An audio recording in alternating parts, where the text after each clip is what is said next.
This is the silver satin. Ayan guys, tinanggal ko na siya kasi nga masyado na siyang madikit doon sa isang pot. Bali ang ginawa ko kasi before is dalawang pot siya.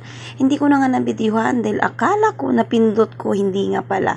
So ito i-repot or ilipat ko lang sa isang pot dahil kitang-kita naman guys na malago na siya. Kumbaga kapag dalawa sila sa isang pot, ang mangyayari is kumbaga mag-aagawan na sila ng nutrients doon sa isang lagayan lang. So nilipat ko na siya dito.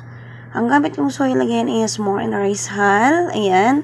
Kasi lahat ng photos ko is gustong-gusto nila yung rice hull. So ito na yung ginagawa ko. Ikot lang natin to guys. Ayan. Para kumbaga alamin na yung trailing niya paakyat doon sa pool.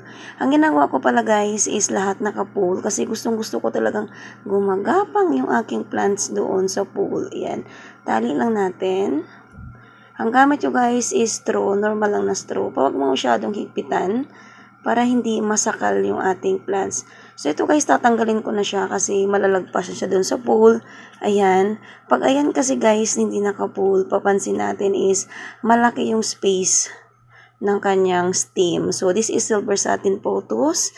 Ganun yung mangyayari guys sa kanya. So talian ko lang din para kapag nagkaroon siya ng another stem or leaves is may tracing na siya paakyat doon sa kanyang pool. So ganito lang guys kadali mag-repot ng mga plants. Ayan.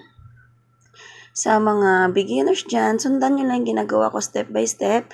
Madali lang alagaan sa silver satin.